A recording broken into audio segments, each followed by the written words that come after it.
Yo soy Cecilia Martínez, secretaria del SUTEBA y secretaria de Formación Política y Sindical de la CETERA, de la Junta Ejecutiva de CETERA. Primero de todo, felicitar a los compañeros del SUTE por esta iniciativa de recoger la historia de CETERA, de los 50 años de CETERA. Me parece sumamente interesante, pero fundamentalmente muy necesario rescatar la historia de la organización. Hay muchos jóvenes, por suerte, que se incorporaron en estos años y no todos conocen la historia de la organización, y me parece que para ver a dónde uno va, también en el escenario saber de dónde uno viene. Así que me parece que es muy interesante que los compañeros hayan tomado esta iniciativa. Y además, para el SUTE en particular, es como un desafío, un compromiso histórico por el papel que el SUTE tuvo en estos 50 años de CETERA.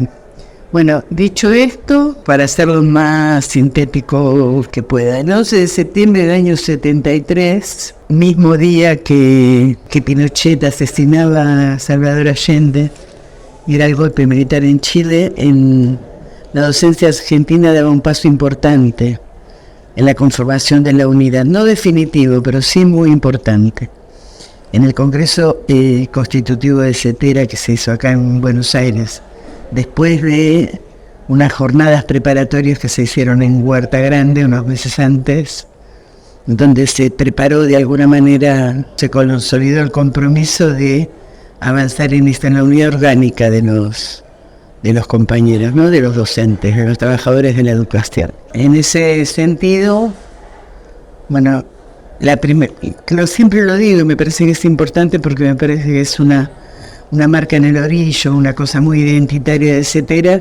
La primera movilización en la que CETERA participa es una movilización en repudio al golpe militar de Pinochet y en solidaridad con el pueblo chileno. Me parece que no es menor, ¿no? Esas cosas que parecen casuales y después el desarrollo de la historia demuestra que no son tan casuales. Pero bueno, en CETERA, en el Congreso Constitutivo, confluyen dos corrientes, en términos generales, digamos, que reflejaban el debate que la docencia tenía en ese momento, el debate histórico. Giraba en torno a dos o tres ejes.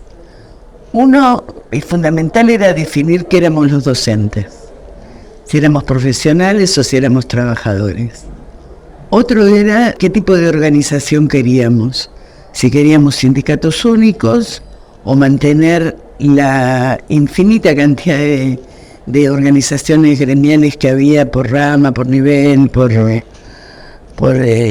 provincia. Bueno, llegó a haber un sindicato, me parece que era en Corrientes, no estoy segura, o en el Río, era en el litoral, pero no me acuerdo con precisión, que tenía una escuela que tenía un sindicato.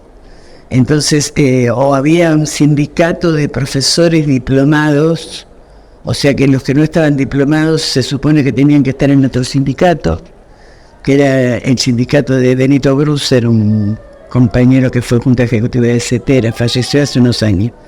Digo estos ejemplos que son muy significativos de cuál era el estado de organización de los trabajadores de la educación en ese momento.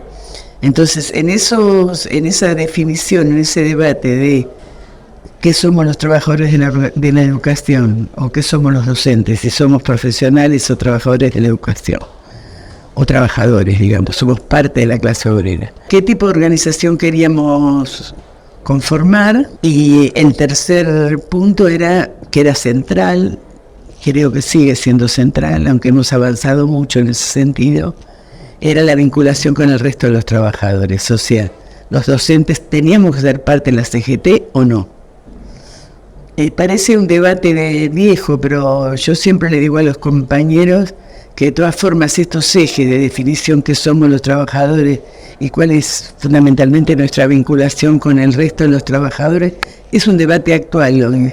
Es un debate actual que hay que seguir dándolo con los compañeros, porque creo que no está saldado del todo. En el patio de la escuela parece que es, digamos, nuestro territorio de disputa, el patio de la escuela, de debate con los compañeros de organización, con los compañeros, creo que es nuestro territorio, el patio de la escuela, siguen apareciendo y por supuesto aparecen también en las asambleas y aparecen en los congresos y en los ámbitos que la militancia sindical desarrolla o los compañeros docentes en sus asambleas de base. Este debate está como por debajo de la superficie, pero está presente porque no es un debate ni coyuntural ni meramente político.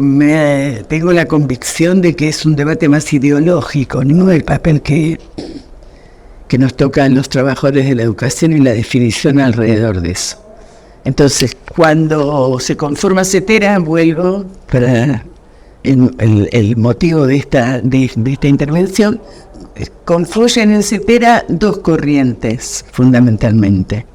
Una corriente más profesionalista, cuya figura, digamos, más emblemática, más conocida, era Alfredo Bravo, compañero que después sufrió la cárcel en la dictadura, y después fue diputado, el compañero Alfredo Bravo, y la CAMIP, la Confederación Argentina de Maestros y Profesores, y otros sectores de gremios que adherían a una posición más profesionalista. O sea, los docentes somos profesionales, había bastante resistencia, aunque no fuera de manera explícita, pero sí de manera implícita, en la integración con los trabajadores, con el resto de los trabajadores. Y la otra corriente era una corriente, en esta primera corriente que yo les menciono, para que quede claro, los sectores partidarios que participaban de ella eran fundamentalmente el Partido Comunista, el radicalismo y el socialismo democrático, que era el partido al que pertenecía Alfredo Bravo.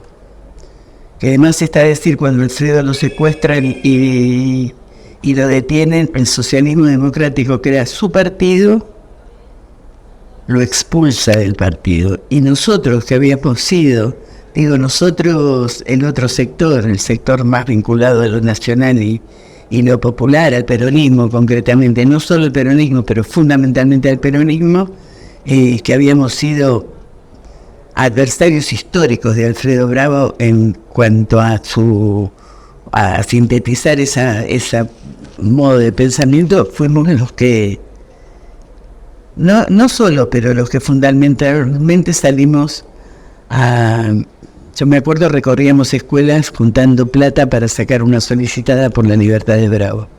Así que miren las vueltas de la historia, su partido lo expulsa y sus adversarios fuimos y hicimos lo que correspondía hacer, que era solidaridad con el compañero. Alfredo estuvo un tiempo que no se sabía dónde estaba, después lo legaliza y estuvo preso en Devoto. Esos eran los sectores partidarios de esta corriente, y de la otra corriente, que era, por definirla de alguna manera, más vinculado a lo nacional, a lo popular, al movimiento obrero. Había otros compañeros que, uno de ellos fue Marcos Garcetti, Carlitos de la Torre, un compañero de Santa Fe, compañeros del norte, Isaura Arancibia, Marina Vint, Eduardo Requena. Esos eran compañeros que eran de otro sector, que era la CUTE, la Central Única de Trabajadores de la Educación. O sea que en el Congreso de CETERA confluye lo que sería la Confederación de Maestros y Profesores, el sector más liberal, por decir de alguna manera, y el sector más nacional y popular encarnado en la CUTE. De todas formas, a mí me parece que hay que subrayar en ese contexto histórico, ¿no? Año 73, recién terminando el Onganiato, toda la pelea y la resistencia del movimiento obrero por la vuelta de Perón, la conformación del Frente Justicialista de Liberación, la vuelta de Perón, y después bastante rápidamente la muerte de Perón. O sea, en ese contexto histórico de mucha ebullición, de mucho protagonismo del movimiento obrero, ¿no? Porque a veces no sé justo, al momento de dar una mirada de esa época, la previa al golpe y la del golpe, el papel del movimiento obrero de resistencia contra el Onganiato y por la vuelta de Perón, y después del 76, el enemigo fundamental de la dictadura fue la clase trabajadora. Y la que más resistencia opuso fue la clase trabajadora, porque muchas veces en función de destacar absolutamente de manera correcta el papel de las madres y de las abuelas en la lucha por los derechos humanos, por memoria, verdad y justicia, cosa que es justo y correcto y que lo hicimos, lo hacemos y lo seguiremos haciendo, que las madres marcaron un camino de confrontación y de pelea con la dictadura, pero también, o fundamentalmente, el que tuvo un protagonismo de confrontación con la dictadura fueron los trabajadores. Yo siempre cuento una anécdota del año 76, que ya estaban parando los ferroviarios y casi simultáneamente hacen un paro y un boicot en los compañeros de Luz y Fuerza, que significaron el secuestro de Oscar Smith, que era su secretario general, haciendo los ferroviarios una huelga. Hablo del año 76, o sea, recién empezaba la dictadura. Hay un compañero un militante de la Unión Ferroviaria que estaba repartiendo volantes en el hall de Constitución de la estación y lo fusilan ahí mismo, lo matan en el hall de Constitución por repartir volantes. O sea, yo siempre cuento estas historias porque son muy significativas de lo que se vivía. Ese era el contexto histórico. Ahora, vuelvo a decir, ahí confluyen estas dos corrientes, lo que era la CAMIP y la CUT, y hay que destacar que había muchas diferencias y disputas, pero hubo una generosidad política, tanto de un sector como del otro, como para priorizar lo que nos unificaba, como para poder avanzar en la constitución de Cetera y si no dejar de lado, bajarle el tono a las diferencias y sin renunciar a los debates, ¿no? Ustedes fíjense que en el Congreso Constitutivo de Cetera, que fueron 4 o 5 días, un día entero el debate fue ponerle nombre a Cetera. Si Cetera se iba a llamar Confederación de Trabajadores de la Educación o si se iba a llamar Confederación de Docentes o de Educadores. Eso que parece un despropósito, bueno, conllevaba un debate de fondo donde se ponían, se desplegaban las dos concepciones. Y otra cosa que fue debate también profundo en el Congreso Constitutivo fue el ingreso o no de Cetera en la CGT. Vale la pena leer la declaración de principio porque hay algunas de Cetera del 73, ahí se esboza, digamos, cuáles son los ejes políticos de un sector que era mayoritario, ¿no? El sector, digamos, de Alfredo Bravo era mayoritario con respecto al otro sector. Y con una atomización, o sea, en el Congreso Constitutivo de Cetera participamos, no me acuerdo exactamente si eran 142 o 145, pero más de 140 organizaciones gremiales, o sea, había un nivel de atomización de la docencia en distintas organizaciones. El Congreso de Cetera fue el primer paso de la unidad orgánica, pero no significaba la unidad en serio. Esta atomización se expresaba fundamentalmente en la capital federal y en la provincia de Buenos Aires, porque el resto, como es el caso del SUTE y de ATEP y de ADEP y de los compañeros de la UPC de Córdoba, bueno, la mayoría eran sindicatos únicos provinciales, estaban a años luz de nosotros, de lo que era. Cuando digo nosotros me refiero al nivel de atomización que vivíamos en la provincia de Buenos Aires y en la capital, muy ligada a los aparatos partidarios, ¿no? Fundamentalmente al radicalismo, al Partido Comunista y al socialismo, ¿no? Aquí era como que se entienda bien porque no estoy intentando desmerecer la militancia política partidaria, pero una cosa es la militancia política partidaria y otra cosa es someter a las organizaciones de masa, como son las organizaciones de los trabajadores, a lo que se discute en los partidos políticos, ¿no? Son dos cosas absolutamente distintas. que da para otro debate que también es actual, también es actual. Los debates se resignifican, pero nunca se terminan de dar. Hubo una generosidad política de priorizar la unidad o la necesidad de unidad por encima de las diferencias que había. Se conforma la CETERA con esas 140 y pico de organizaciones el 11 de septiembre del año 73, que les decía al principio, el mismo día del golpe militar en Chile, y tiene en democracia una vida muy corta CETERA, porque del 73 al 24 de marzo del 76, donde como el resto de los trabajadores, pero los docentes fueron, bueno, hay 600, ahora dicen que son más en un registro que se está organizando en CETERA, más de 700 docentes desaparecidos, no por militancia gremial todos, pero fue la CETERA muy castigada al momento del golpe, ¿no? En la persona de Isauro, en la persona de Marina, en la persona de Eduardo Requena, que están muertos o desaparecidos, y de muchos otros compañeros, Carlitos de la Torre, bueno, que fueron perseguidos, cesanteados, el caso de Hugo y de Manuel Sánchez, que estuvo dejados cesantes en la provincia de Buenos Aires por la militancia gremial, bueno, y otros compañeros de Río Negro y de otras provincias. El caso de Marcos, que estuvo obviamente detenido, o sea que hubo una persecución a nuestro sector.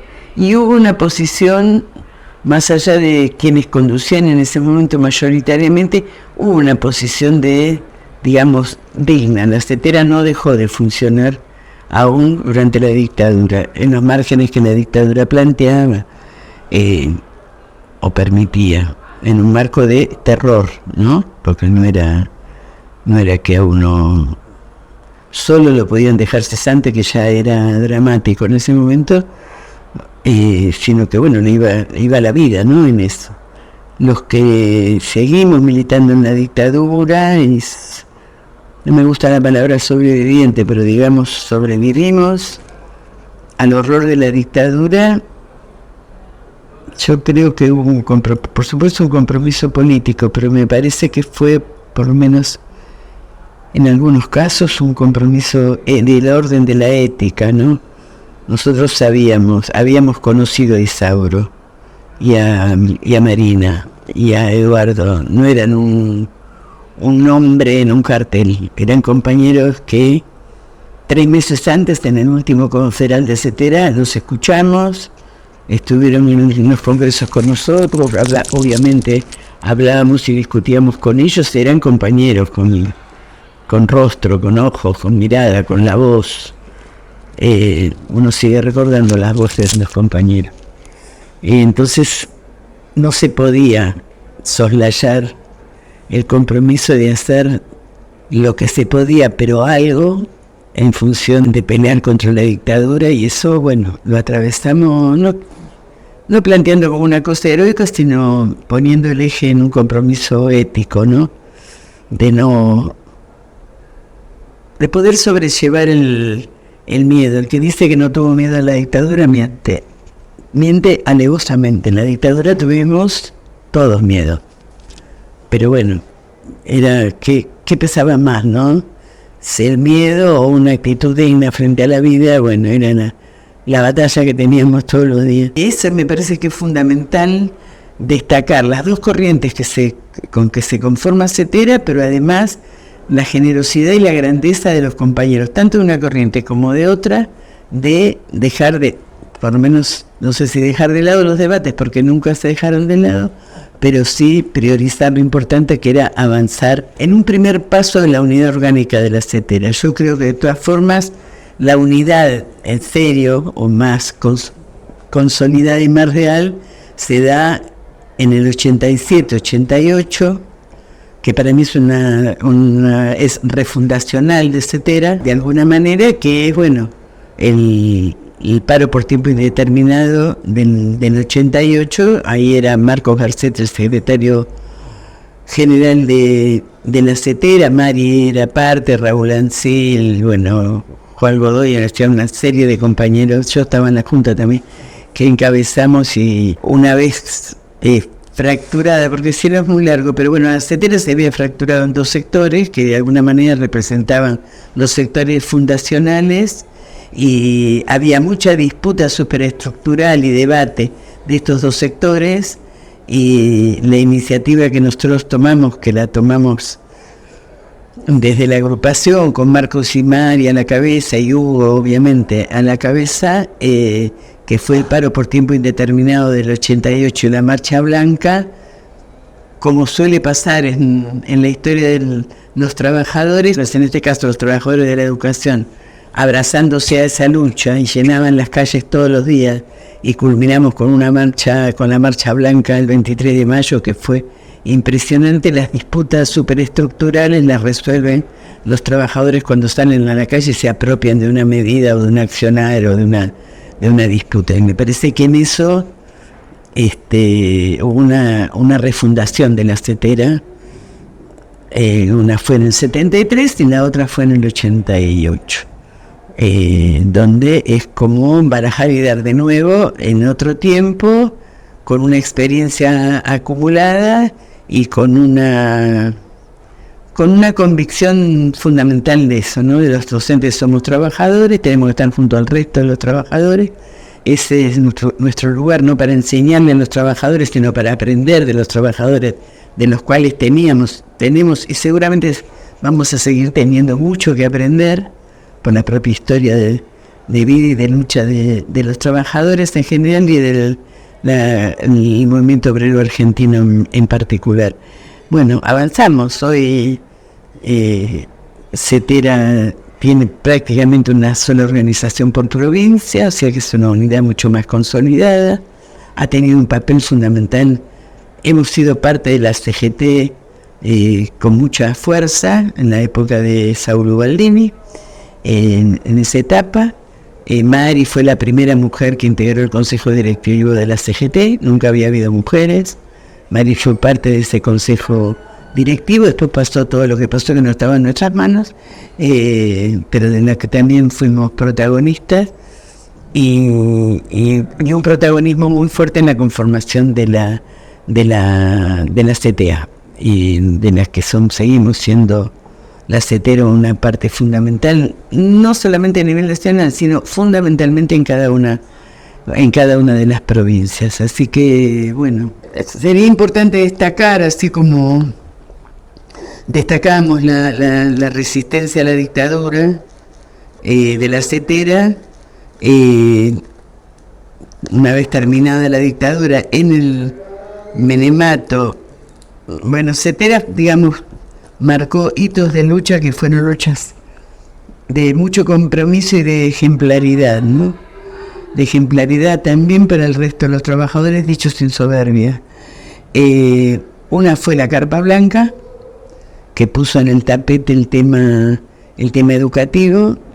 Alrededor del pedido de financiamiento para la educación, el debate era mucho más amplio, porque, bueno, era el compromiso de en ese momento era Menem el presidente, los recortes en educación, la transferencia de los servicios educativos de nación a provincia, y la Carpa fue un emblema de pelea y de consecuencia. Estuvimos 3 años en la Carpa, desde el 97 hasta el 2000, el 1999, digamos, hasta el 31 de diciembre prácticamente el fin del siglo. Y fue, la verdad, trascendió a la docencia, fue, digamos, un escenario de resistencia contra el menemismo, donde se expresaron todos los sectores de trabajadores y no trabajadores, de intelectuales, de los barrios, de las cooperativas, de distintos lugares, tuvieron ahí un escenario y un espacio para expresarse. Ahí se había dado todo el proceso de privatización de los servicios públicos, y fue la que fue emblemática fue la lucha de los compañeros telefónicos, que fueron los primeros que fueron privatizados, y en la Carpa tenían un lugar donde expresar y donde denunciar todo lo que pasaba.